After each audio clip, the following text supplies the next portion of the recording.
Hi, everyone. I'm Jessie. I'm the Assistant Curator in Special Collections. I just wanted to welcome you on behalf of the Concord Free Public Library. Most of you are Concord natives, so you know where everything is, but if you need to use the bathroom, it's past Louisa to the right. There's an emergency exit back there. There are assisted listening devices over there. We're being recorded by Minuteman Media today, so just be aware. And I'm going to hand this over to Joe to introduce our speaker. Thank you. Wow, I can't. And thanks to Special Collections, because Special Collections is making this evening happen, and we really appreciate it. And it's really just that constant collaboration between all the groups in town, 250, and my colleagues from the 250 committee here, and other groups in town who are working to always help Concord tell a more broader and inclusive story of everyone who participated. And Daniel Chester French is such an important part as growing up here. And he did this little statue that's kind of important to us. And so we always have a chance to connect with Chesterwood. And this summer, through some of the work we were doing in town, we met Lucas and some of the new research they've been doing. I was like, well, could you please come to Concord and teach us some of the stuff you're learning about? And so that's why we're really honored to have you here tonight. And everyone here is willing to learn. So thanks so much for coming. And Lucas, I think at the end, there'll be time for questions at the end. Absolutely. All right, yeah. I'll turn it over to you. Nice to have, Well, thank you all for coming out tonight, and thank you to the Concord Library for hosting me. It's an absolute pleasure to be here. Is the volume okay for everybody to start with? All right, great. If there's any issue at any point, you can make any sign you want, and I'll speak louder. Yeah, it's a delight to be here. Now, I've been at Chesterwood for about 1 year now. As Joe mentioned, I'm their senior manager for interpretation and education, which means that I do a lot of public programming. I do a lot of tours. And when I do tours, I don't remember dates. Dates are terrible for me, so I will not be using dates as much as possible today. I apologize for that. It is an idiosyncrasy of the way that I work, but there are dates associated with things throughout. Now, to begin with, I'm going to just define a couple core terms that'll help set the world in which Daniel French was living. Daniel French was born in 1850, and he died in 1931. So he was born before the advent of a lot of positive and affirming language for LGBTQ folks, which means he couldn't self-define in ways that I can today, for instance. But before I jump into that, on a scale of 1 to 5, using your hands, how much do you know about Daniel Chester French coming into this space? That'll help me as I move through my lecture. So for me, I'm gonna say 3 at the moment. 3, because I've only been there a year. 3, 2, 1. Awesome. All right. Well, we're gonna be focused on a very specific part of his life today. So it'll be a little bit weighted towards the social and personal life of Daniel French. But before I get into any of that, some core terms. So, homosexual was a medical term that first appears in English really in 1891, as far as we're aware. And it is defined as sexually or romantically attracted to or engaging in sexual activity with people of one's own sex. All right. Heterosexual, sexually or romantically attracted to or engaging in sexual activity with people of the opposite sex, first appearing in print under that definition around 1892. Queer, a homosexual person, especially a homosexual man, frequently derogatory and offensive, but appearing as early as 1894 in a letter by Oscar Wilde to the Marquess of Queensberry. And gay, of a person homosexual, as early as 1922, contested, probably later, in a book by someone named G. Stein that I know nothing about. Now, Daniel French.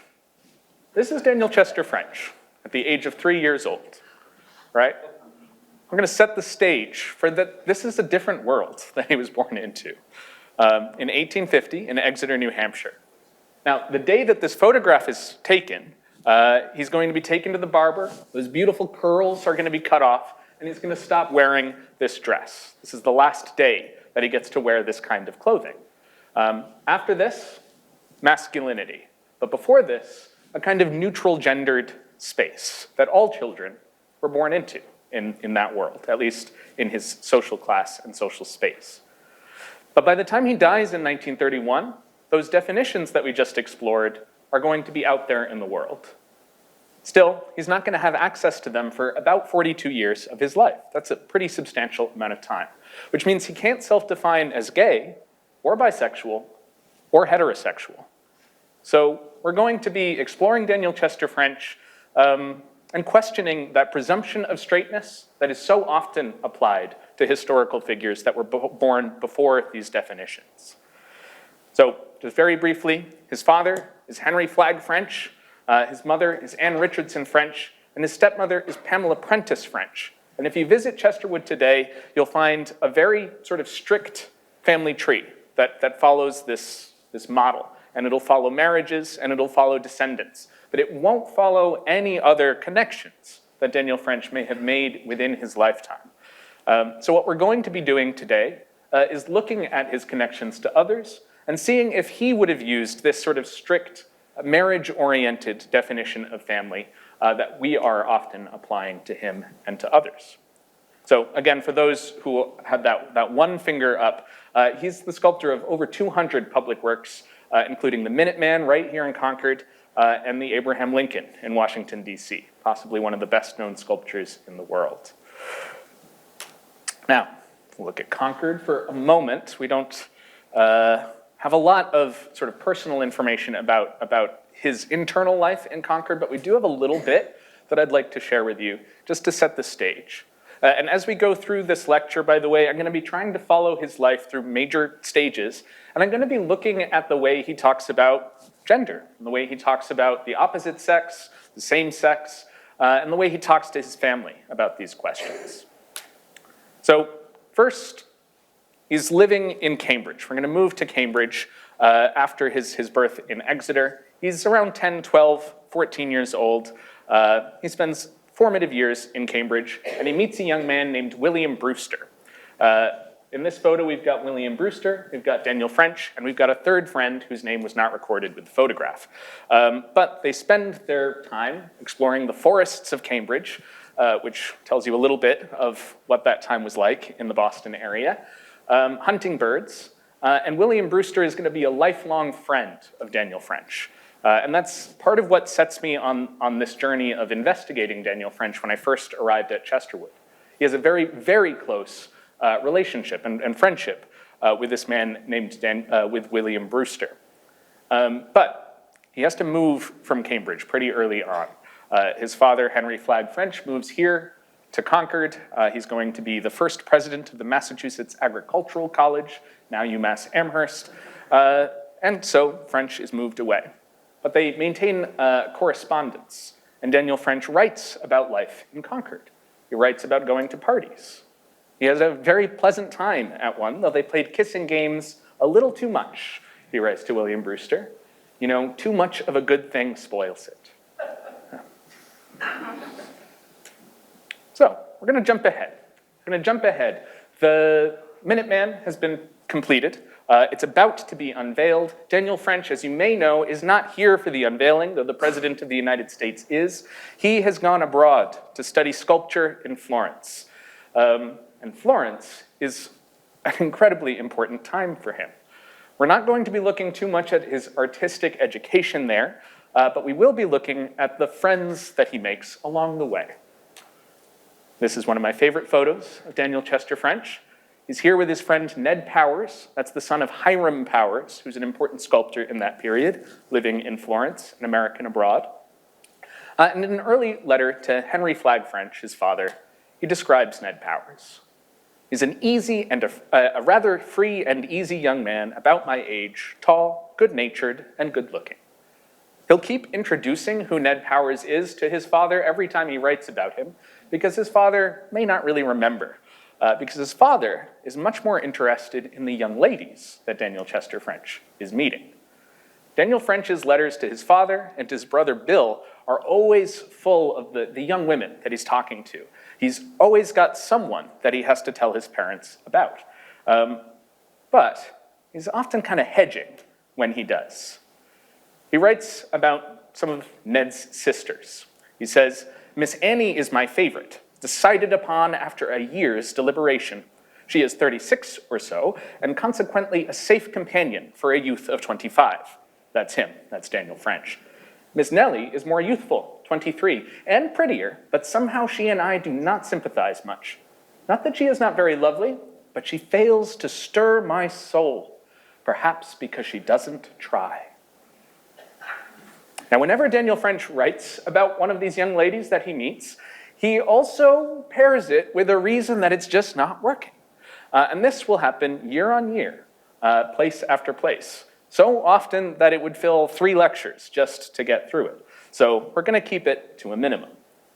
Now, he's living with the Powers family, but he's studying under sculptor Thomas Ball. He did a number of important monuments around the United States, including an Emancipation Memorial in Washington, D.C. that's currently contested. There's a version of it in Boston that's recently been removed within the last couple of years. But while in Florence, Thomas Ball is at the top of his game. He's very well known in the United States, and Daniel French becomes a part of the family as he works in the studio. So here we have Thomas Ball, Daniel French in the down corner, Thomas Ball's wife, Ellen, between them, and his daughter, Elizabeth, or Lizzie, on the far side with his hand around her. Now, according to everyone in Florence and everyone back in the United States, Daniel French and Lizzie Ball were having a courtship. They were courting each other. They go to parties, they go to balls, and they spend all their time together. This is kind of news to them, though. They don't necessarily think of themselves as courting, and ultimately, they do part. Now, Daniel French has been there for 20 months, right, in Florence. 20 months theoretically courting Lizzie Ball, but when he goes, he writes her a goodbye letter. He writes to her, "If ever in any way I can help you, as a brother can sometimes help his sister, you will come to me as freely as if I were your father's son." Okay, that could mean, I wish I were married to you. It could. Or, sister, brother, that's not really marriage language, right? Now, as soon as he leaves, a new studio assistant enters Thomas Ball's studio, someone named William Cooper. They overlap just a little bit, and he makes jokes about William Cooper being dangerous for Lizzie Ball. And he is in some ways. They're married within 5 months, William Cooper and Lizzie Ball. Lizzie Ball is looking for marriage. Daniel French is looking to go home and to be a brother to her. But he maintains contact with the family, writing to Ellen Ball back and forth, ultimately saying that she seems to infer that I was in love with her. And so I was and am, in a way. So he acknowledges a certain kind of emotional attachment to Lizzie Ball, but it's not enough for marriage, at least not for him. Now, while he's in Florence, he's working on his first major sculptural piece that is not a commission, his first major piece that is not the Minuteman. And he finds, well, an interesting subject for it. We've got Endymion Awakens by Daniel Chester French. This is a period photograph of the plaster cast of it. While in Concord, he has some trouble finding a model for the Minuteman. You may not know this, but he uses himself, at least in part, for that sculpture, using a full-length mirror to model himself. It's difficult to find male models in Massachusetts in that period of time. So it may be that while in Florence, he's just excited for the opportunity to study and sculpt the male form. This is his choice. Now, the myth of Endymion is kind of an interesting one at this point. Got some photos of the marble version at Chesterwood here. The marble version was hidden behind the house here in Concord. It was covered over in moss up into the 1980s. It was forgotten about, which we'll talk about soon. But the myth of Endymion is an interesting one. It follows a shepherd who stares at the moon every night, follows her rise and set, and ultimately the moon is looking back at Endymion, because this is a Greek myth. So there's a certain amount of magic there. The moon is a goddess, and the moon falls in love with him, and he falls in love with her. But a celestial body and a shepherd on earth can never really interact physically. So they just gaze upon each other night after night. They look at the beauty of each form, but never touch. And ultimately, the moon is worried because Endymion is going to grow old. That beauty will fade and he will die. So she strikes a deal with one of the other gods, and he's cast into an endless, dreamless sleep from which he won't awaken, in theory, and he'll never age. So she can gaze upon him night after night, and again, never touch, but always see. So it's an interesting choice for Daniel Chester French to have this remote love, this love that can never be physically consummated, but is, it's about admiration of the physical form. Now, he sculpts it in Florence. He sculpts in clay, by the way, primarily. It's then cast into plaster, and then if he wants something carved into marble, he has to pay people to do that. He's worked so hard on this piece, and he's so excited about this piece, that he does decide to have it carved into marble, shipped back to Boston at great expense, and the goal, planned with his father, is to sell it at an art gallery. They try to work with some gallerists in Boston, but ultimately, no one wants to take it. No one wants to even try to sell it. He's looking to sell it for about $8,000. That's about $30,000 today. His daughter, Margaret French Cresson, will write later on about why this might have been, why this really elaborately carved piece of marble does not even have an attempt to sell it in a gallery. It was next to impossible to dispose of a statue of the male persuasion. If the ladies had the money, perhaps things would be different. Dan, however, had been determined to make a male statue. Now, around this time, Daniel French is continuing to write these letters to his father. He ultimately moves back to Washington, D.C., or excuse me, this will be to Ellen Ball, to Lizzie Ball's mother.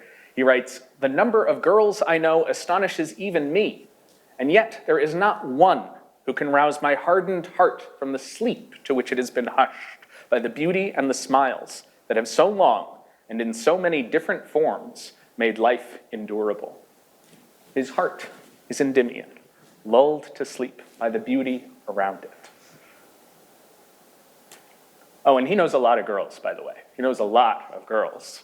It's a message he keeps sending to his family.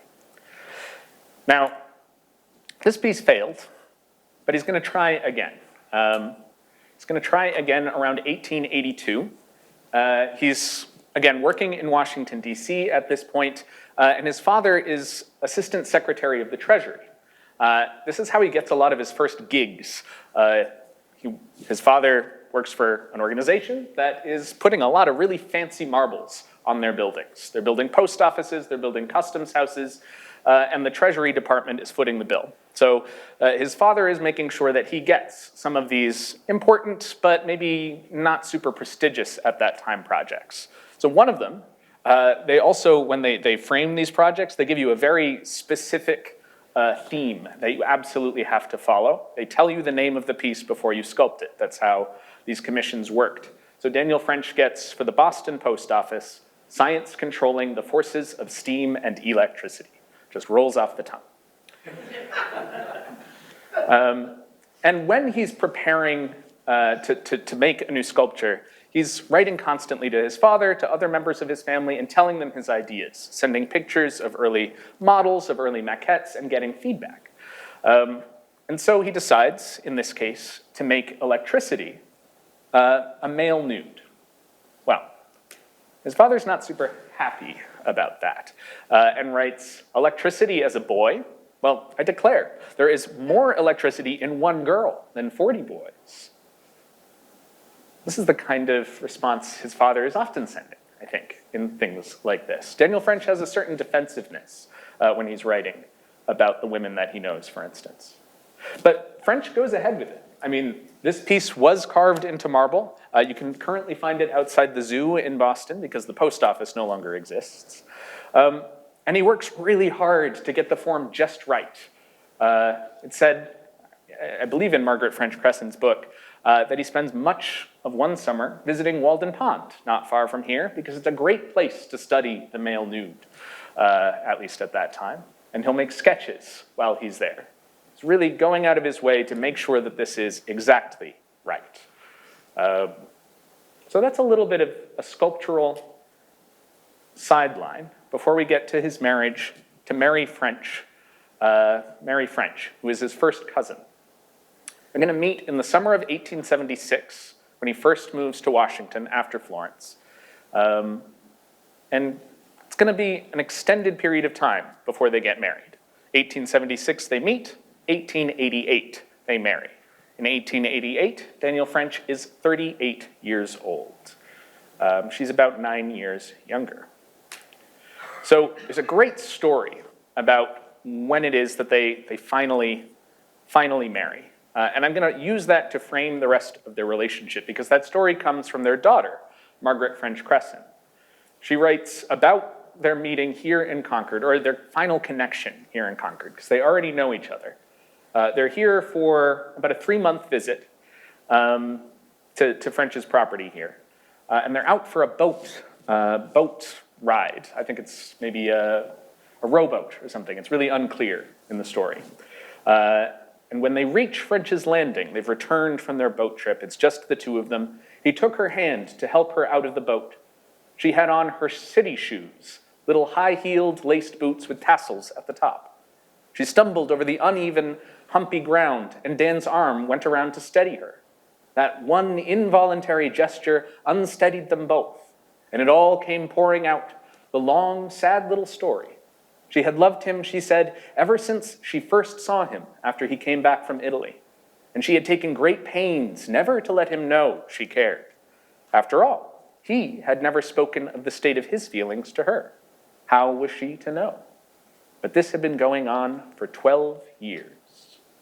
Now, it's very convenient that the first person that Danielle French falls in love with is also the first person to directly tell him she loves him, right? But they do get married. They do get married, and they have a long and fruitful relationship in many ways, particularly a business way. Still, something I find really interesting about this story, as told by Margaret French Cresson, is the kind of story, the kind of fairy tale feeling that it has, right? There's all these little details, and it's clearly a story that she's been told from childhood by her parents about their final meeting. Because this issue, their first cousins, that was strange at the time. That was not considered a great idea at the time. And it's also used a little bit as their excuse for putting off a marriage for so long. And it's very possible that that was precisely as it's written, that they were deeply in love for 12 years, and it took them until this accidental physical connection to make the marriage bond. But let's take a look at how they talk about each other. Danielle French, in 1878, so 2 years after they first meet, he's living in Washington, D.C. He's using her to sit as a model. He's practicing, basically. He's making busts of her, paintings of her, sketches of her. And he writes, "My cousin Mary is about the prettiest creature I ever saw. I should like to keep her in my studio as an inspiration all the time." Yeah. And he really does, as a sculptor, he views woman as the highest form of beauty. He's an idealist sculptor, and he's trying to capture a beauty that's more perfect than nature itself. This is an obsession that he'll follow for his whole life, and it's something that we see pretty early on. But there's something about this keeping her in my studio as an inspiration. He wants to set her on a shelf, it feels like, and access her strictly for artistic purposes. Right. Mary French writes a memoir, Memoirs of a Sculptor's Wife, and very thoroughly describes their wedding. This is pretty much the entire description of their wedding. "We picked out a nice hot day in the hottest city in the world, and we're married, and I went to New York to live." It's a 300, 400-page book. This is the wedding. She talks a little bit about how he was late to it. There's a tiny bit of drama there, but there is no mention of the ceremony itself, and certainly almost no mention of any honeymoon or anything like that. And New York is where she's standing here. We really like this photograph of her at Chesterwood. She's veiled here. But the image seems to be more interested in capturing her surroundings than herself. She has been installed in a New York townhouse, which Daniel French has all by himself decorated for her arrival. He's prepared her dressing room as well. She has no choice in any of the decor or the surroundings. Like she's a doll being placed into a dollhouse. Now, they are a marriage of equals, at least later on. I can't speak for this time in their marriage. But this space where he is the person directing, really, and decorating the spaces in which they live, that will continue for their entire marriage. Now, I don't have a lot of descriptions yet of their marriage. It's not been the primary focus of my research. This is early stages, and we're getting to the real meat of it in a little bit. But there is a letter written by Margaret French Cresson to her psychiatrist in Stockbridge, Austin Riggs, about her upbringing that I think is really interesting. Because by all accounts, there's not a lot of physical interaction between Daniel French and his wife. At Chesterwood, in fact, they have rooms on opposite sides of the building. So when Margaret writes about her upbringing, it's worth taking notice, particularly when it's to her psychiatrist. There's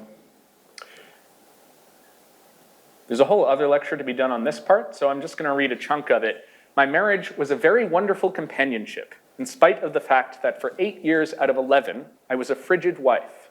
Like most creative people, I was strongly sexed, and I could neither accept my own ardent temperament nor the stigma attached to sex that my New England upbringing so loudly proclaimed. Is that her New England upbringing or her upbringing with Daniel and Mary French? Is there a way of disentangling those two things? I don't think so. A lot more to be done in terms of research there, but it does give a little bit of color to things. Now that said, their partnership was an important one in so many different ways. To be a sculptor of the status that Daniel French was, you absolutely needed to have a wife. You needed to have a demonstrable family that was appropriate to the time and to your social standing. He had to marry within his class as well. But she's also very involved in the work of sculpture, because the work of sculpture is social work. To get the kinds of commissions that Daniel French wins, you have to be going to the right parties, you have to be talking to the right people, and you have to be using their correct names, among other things. And Mary French was a DC socialite. She knows how to work these kinds of rooms, these kinds of scenes, to throw the right parties, to invite the right people, and much more besides all of that. So when Daniel French is asked around 1924 for one sentence to contribute to an article on how my wife has helped me, he responds to the reporter by saying, "It would take a book to tell you how much my wife has helped me.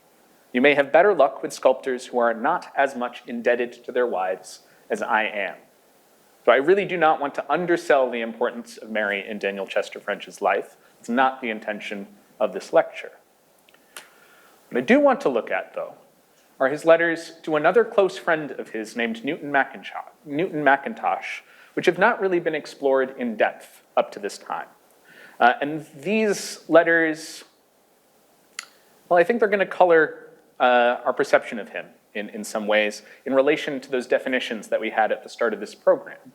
Now, they're going to meet in 1883, 5 years before Daniel French marries Mary. And they'll meet at Frederick Crownenshields Art School in Richmond, Massachusetts. It's not far from Chesterwood today. And they'll become very close friends very quickly. We know this because this is a painting by Newton Mackintosh here in Concord of Daniel French's cozy corner in his studio. He's very early on so closely involved with the family that he can take all the time he needs to complete this painting in the family home here in Chesterwood, here in Concord, excuse me. And indeed, when Daniel French starts writing letters to his family, we'll start to see Mackintosh's name again and again, and it will always be Mackintosh. When Daniel French talks about any other male person that he knows, it is Mr. Ball, it is Mr. So-and-so. But with Mackintosh, it is Mackintosh. There's a familiarity there that's almost immediate. And they pretty quickly go traveling with each other as well. Just want to, so by 1886, they're going to Paris and London together. And he writes to his brother Bill, Mr. Mackintosh is in fact one of the family. Miss Preston and Miss Dodge find him as entertaining as mother does, and expressed the wish that he should remain part of the family. So everyone in his family knows who Mackintosh is. He's writing about him all the time.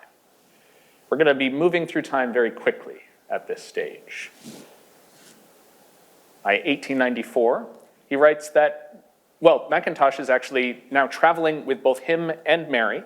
They're looking for a summer residence that will ultimately be Chesterwood, but this is a couple years before that time.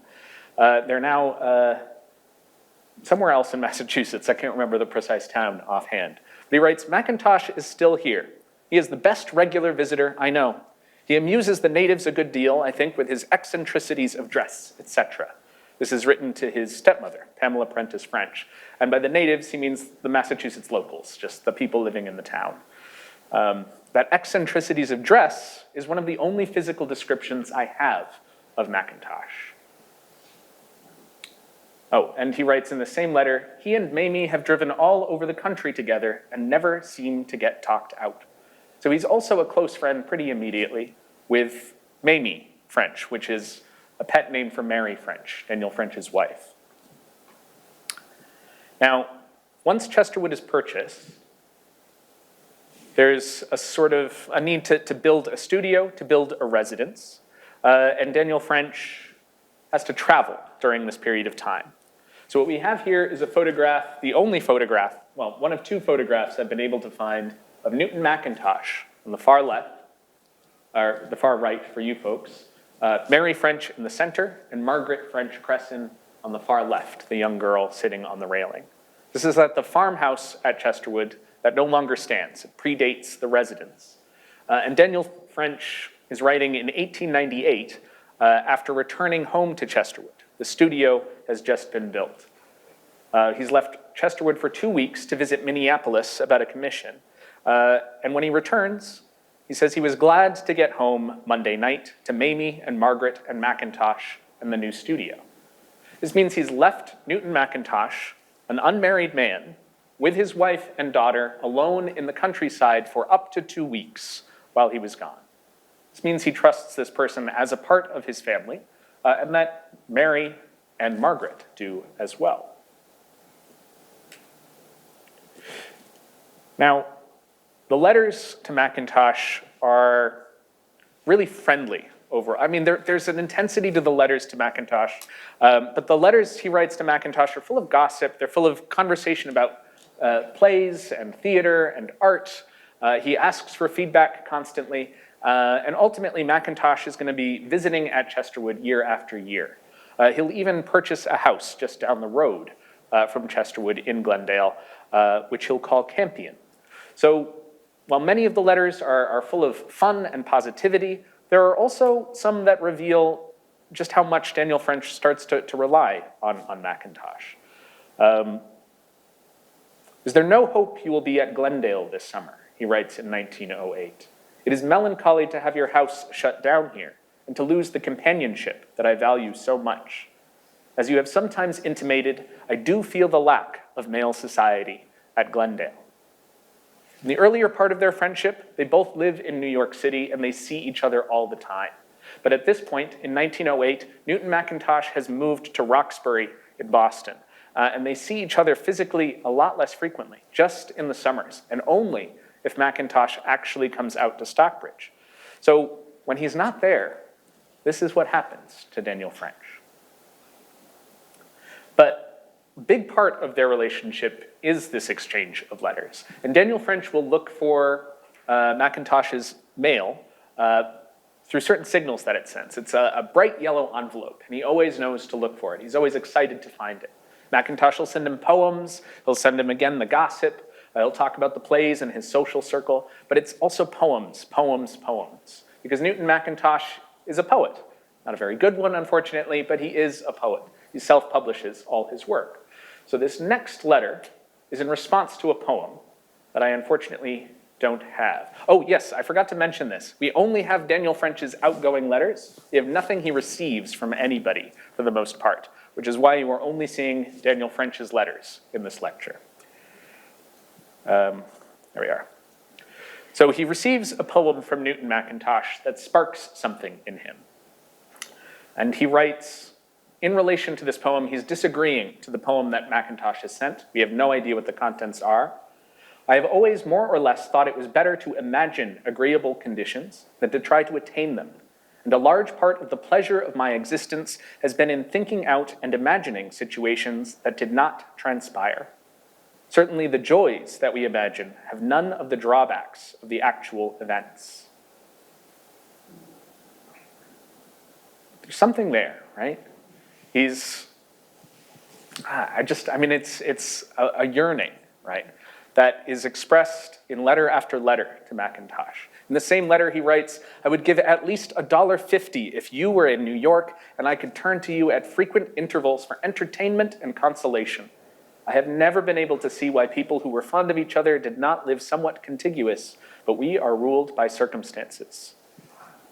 By 1919, my subconscious mind has been writing letters to you for some time, but they haven't gotten to the surface. I am indeed glad to hear from and of you.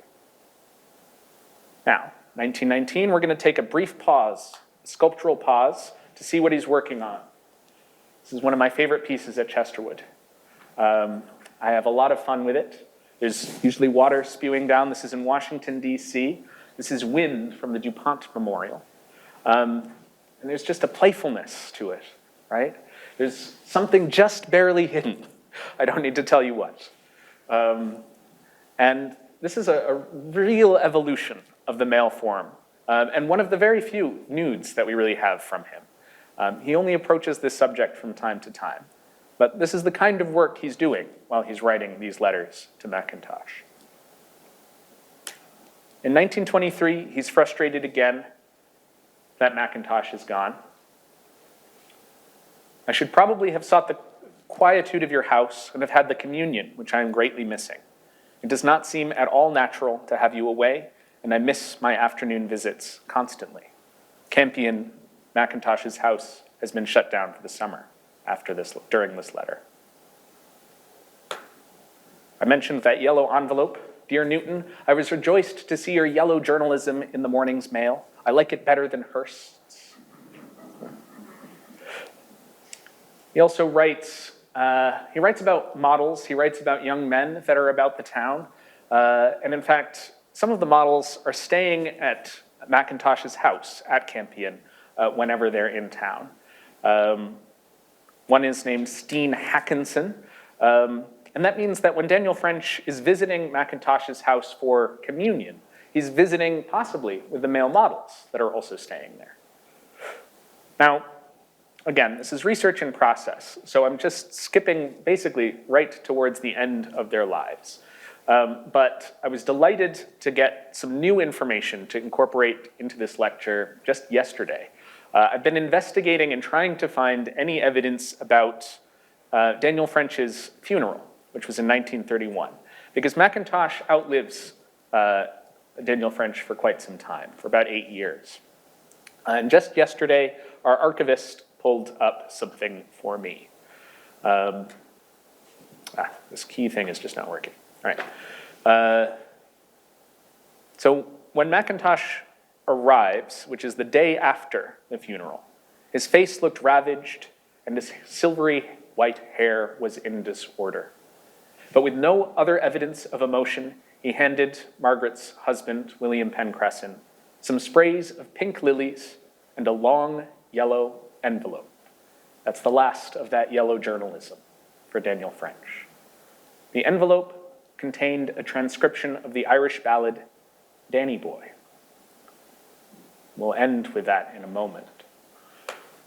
But Newton Mackintosh himself will pass about 8 years later, and this is his obituary. in the Berkshires, which is an important piece of information here. He was a summer resident of Glendale for 35 years and died at his home in Roxbury this morning. Mr. McIntosh has been ill 1 week. He leaves a brother, Frederick of Schenectady. Funeral arrangements are incomplete. Newton McIntosh never marries. So, we've got a little of Danny Boy here, just to remind you of just the intensity of the lyrics. But come ye back when summer's in the meadow, or when the valley's hushed and white with snow. I'll be there, in sunshine or in shadow.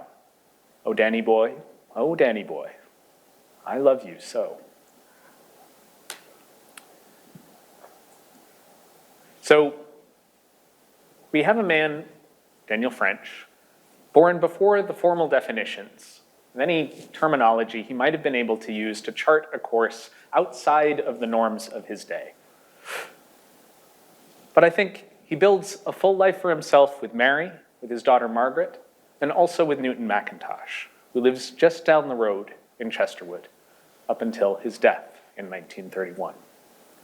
Now, I want to thank you all for being such a lovely audience. I'll be here for any further questions you might have, but it's been an absolute pleasure being here at the Concord Library. Thank you.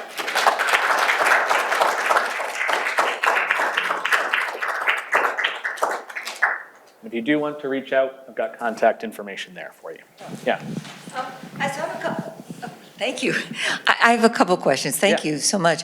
I'm reminded of several things. First of all, I'm reminded of Henry James, who was also in Florence, probably at the same time. Do you have, this is a three-part question. Do you have any sensibility that they met? Well, I do believe they did meet. because it seems to me almost improbable that they didn't, but I just wondered if you Right. know for sure. So what I have not yet read is Mary French's memoir, Memoirs of a Sculptor's Wife. And what that book does is it name drops every single person they ever met that was Okay. of any importance. And Henry James, I believe, is mentioned in the book, but I haven't gotten to that point Okay. yet. Well, Yeah. and so secondarily, of course, the person, and he makes some declamations that it's not the case, but Henry James was in love with Minnie Temple, who is his cousin. And although she was meant to come to Europe and spend time with him, and they were meant to travel together, she dies prematurely. And in that grief, he writes Portrait of a Lady, which is one of his most significant pieces of literature. And so this notion of a cousin and was not uncommon, I think, during this time period, although he later was to say, no, he wasn't really in love with her, although so clearly can you see it in Portrait of a Lady. Right. It may not be a sculpture, but it certainly is a portrait. And then thirdly, I'm reminded of Virginia Woolf, Okay. who is also a contemporary to these gentlemen. And in her own way, her relationship with Leonard Woolf is there's a kind of an attempt to make love together the first night of their marriage, about which she writes quite vividly. And then that was it. That was over. And, she rather famously then turns to other people for affection, and support. And yet it's a wonderful marriage. I mean, it's a marriage on which they rely on each other and count on each other deeply. So I wonder to what degree his wife, meaning French's wife, was a muse and inspiration, or simply a social liaison for him. And I wonder if you could address that a little bit to the degree that we understand it. Thank you. Okay, that's a fantastic question. And I'll start by saying that I don't have the full knowledge base to answer it as thoroughly and fully as it deserves to be answered. Because I've been there for 1 year, so I'm sponging up when I can. But I'll go back really quickly to... And Wharton's house, Edith Wharton, who knew them both, I think, quite well. Edith Wharton's house, the mound, is out there near Chester. Yes. Yeah, and they also would have been socially aware of each other. They were social friends. But I mean, I think she's absolutely a muse in many different senses of the word, right? He spends so many different years sculpting her form as a bust and painting her and sketching her that artistically, at minimum, we have that. I think there's a very clear partnership in many ways, and I think that it's clear that they are very comfortable with each other. I mean, this portrait of them in their parlor at Chesterwood, I think, is really telling in a number of ways. They're spending a wonderful evening in. They are also separate, right? They have their bedrooms separate as well. And I think making space for themselves to have separate lives is important. But my colleague Dana Pilson, who's our archivist, is doing a lot of work on her and on the women's history at Chesterwood. And yeah, I can also connect you with her. Yeah. I have only 2 questions. My wife had 3. There's that lush painting that you showed us earlier, and you said it's in Concord, so I wonder where that is. Yes. And the second question is, you referenced no outgoing letters, only incoming. Was that his wish, or did it just happen, or was that his daughter's doing? So, yeah, I have not gotten a strong answer to that second question. We only have his outgoing letters because we often have the drafts of his letters that were preserved, many handwritten letters that were collected afterwards. It's not clear why we don't have the letters he received, particularly from Newton Mackintosh. There's no specific record of their destruction. What we do have record of, though, is that he and his wife asked that their letters to each other be destroyed. So those have also not been retained. And that's both outgoing and incoming, well, because they're, they would both be outgoing, going, and incoming, I suppose, for each other. But so there is this act of destruction for their letters, which was to an extent common. You wanted to preserve the secrecy of the marriage, but it can also hide certain things, right? Because exactly. Now, as for this, I think my colleague here is better suited to answer where exactly their home is in Concord. Yeah, we all, on Sudbury Road. Yeah. Yes. Yeah, he built a studio behind, I believe, and that is within the studio. This is, well, what did it mean, his cozy corner? Cozy corner, yes, we have one at Chesterwood as well. That's just what they call this, is a bed, a day bed here. And at least at Chesterwood, we understand that to have been a space for models to rest. Models have to hold these really awkward poses for extended periods of time, and they need breaks. And so, they have a sort of a day bed in that, a cozy space to take a rest. And also maybe read a book. There's a bookshelf in ours. I have one in my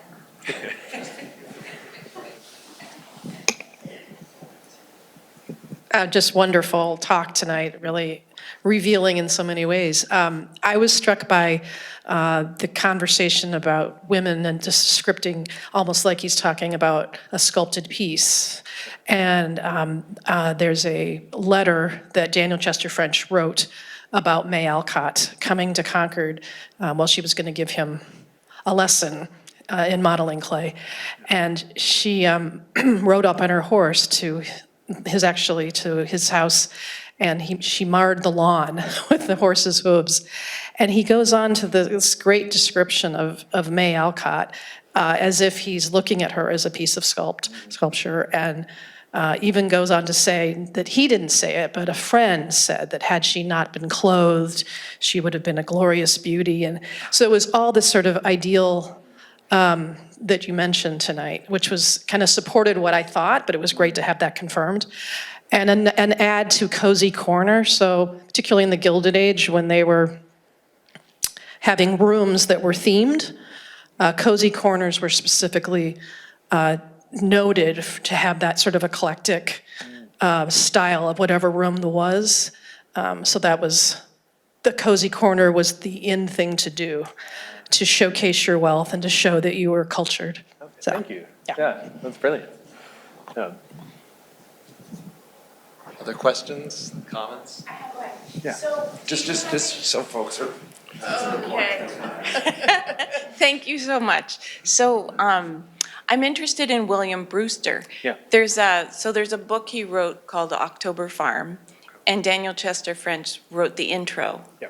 Because they were very close friends and grew up, and they talk about growing up in Cambridge and hunting and fishing, and then French coming out here, and that was a very secluded, cool place. Now, do you have more information about William Brewster, and do you know the book October Farm?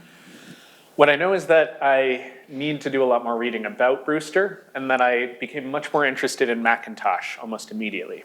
But because I was specifically chasing down this Right. subject area. But more about Brewster in which regard? Oh, I just don't know if there's anything else written about the two of them. Okay. Yeah, about the two of them, I'm not sure. Or just because I'm interested in birding Yeah. and William Brewster Oh, and yes. nature, and so. I could say a And few I words really about that. like the intro that Daniel Chester French wrote. Okay. It was beautiful, and about their relationship. It was a really nice Yeah. book, And anyway. I don't know if this would be review, but for the rest of you at the very least, they also develop a taste for taxidermy as Yes, youths they together do. in Yeah. Cambridge. And it's ultimately this early interest in birds that really influences Daniel French's career, because he becomes really well noted for his wings, for the wings that he produces on his angel figures. And he'll write to Brewster looking for samples of birds to help Yeah. produce models, to help produce these spaces. Yeah. Also, you mentioned a doctor, a psychiatrist in Austin Stockbridge. Riggs. Who Yeah. was that again? Austin Riggs. Okay. I don't know much about him, but his Did name he would be better known. start the big the hospital out I there? believe so. So Elizabeth Wentworth Roberts, who founded Concord Arts, went out there Okay. for her depression. Yeah. Yeah. Both Mary and Margaret will be treated there in their Okay. lifetimes. Yeah. And Very- Mary also has, she has a chemical dependency, it seems, at some point in her lifetime on some kind of sleeping aid that may be, it's not an opiate, but it's in the same general field. So there's a lot within their married life later on that's kind of challenging for them as a family, I think, to overcome. And So one I- final thought on Brewster, we just Yeah. found yesterday Yeah. in a book, his book on ornithology, the first volume is on the bookshelf in Daniel French's study. And just under the first cover, which it's just been opened for the first time in maybe decades, there is a whole collection of photographs of William Brewster that Daniel French has very really? carefully preserved. They're him at a young age and then decade after decade. And there's one in particular, I was just telling Joe this earlier today, that's matted carefully and that has in pencil, property of DCF, just in case. So whether this was, so he's an important person in French's life. Yes, I mean, you feel, I'll lend you the book. Yeah, that would be I have a wonderful. copy of it. Yeah, Thank it's a great, the October Farm, the book Yeah, is really yeah. good. So I want to tell you a little anecdote. My husband's grandmother summered in Stockbridge and knew Daniel Chester French. Oh, that's amazing. She was younger, but apparently he nicknamed her the Divine Valeska because she was so beautiful. And so so apparently, this is my mother-in-law who died this summer at 100, told me this story. So what happened was he wanted to draw and paint the Divine Valeska, and Valeska's parents wouldn't allow it because it was too risque for them. Yeah. But I thought that was a good story. Oh, that's a great So story. in our family, it was always, he was kind of he was very social, is what she said, and very lots of parties. Yeah. A lot of partying. That reminds me of something about the models that worked for Daniel French in general. I need to chase down more concrete details of this, but there's a model, a female model, that is writing a tell-all about her time working in this industry. She's worked for many sculptors, and she writes to Daniel French that he doesn't need to worry because he was one of the good ones. Right. He kept his hands to himself. Right. Wasn't there some letter about him and Macintosh about the different models, and I had so-and-so come by, and he's really good looking, or something like that? Yeah, there's a few, actually I have brought letters with me just in case there were specific questions, and we do have, they write about all different kinds of things. He writes in 1911, just after Macintosh has purchased Campion, "I do hope you're going to be in Stockbridge. Have you decided as to this, and if you go, are you going to want Tom Knight For if you do not, I have designs on him myself. He has been spending a week or two with his relatives here in New York and called at my studio the other day looking very spruce and well. It seems a pity he should rust his life out in Glendale, which is Scotland. He's a handyman, kind of a do-it-all, is Tom Knight. He also writes about the youthful Hackinson. Yeah, so they do talk about boys in a specific kind of way. Yeah. I was just going to say that a number of Daniel Chester French's letters to William Brewster are all digitized and online at the Museum of Comparative Zoology at Harvard. So you can go, it's a massive trove of letters. So if you're interested, anyone, you can go online and read them all. I mean, they're scanned, so they're not transcribed, so you have to read his handwriting. Which is tough. It It's is. very precise and impossible to read. Yeah, it's super fun.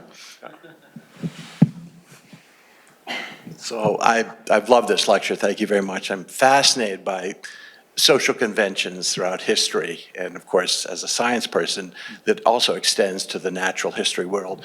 But that Daniel Chester French would write William Brewster for insights on birds. He, of course, was the first president of Mass Audubon and lived here in October Farm, which is the book that is being referenced. And he was part of a social convention. The two women who founded Mass Audubon were protesting what was happening to the birds to be worn on the hats of women.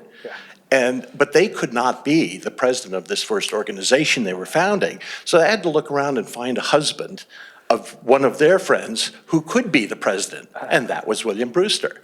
And the interest in taxidermy, he actually donated his personal collection to the Harvard Museum of Natural History, which is what we have there today. Oh, I love which that is amazing. collection. But the other thing that you were talking about, he obviously, well, it would seem from what you're saying, was gay, and he needed the power of a woman on his arm to move forward in his profession. And of course, back then, women needed the power of a man on their arm because they couldn't vote, and really, without a male in society, had no way to move upward unless they were quite unique. So these conventions go around and around, and I guess the question is, are we better off today or not? And at that, it's not really a question, I'll just leave it at that. Yeah. There is one thing I want to jump in on that, though, about, which is Daniel French living in this time before certain very concrete definitions is also an opportunity, I think, for him and for others like him to chart a course that's unusual or personal to themselves, that doesn't necessarily need a specific kind of label. And I think that's something we also maybe have lost a little bit of, or maybe reclaiming today in certain new movements. But yeah. No, thank you for your comment, though. Yeah. Any last questions? Well, thank you so much, Lucas, and we're looking forward to further research and all your good work.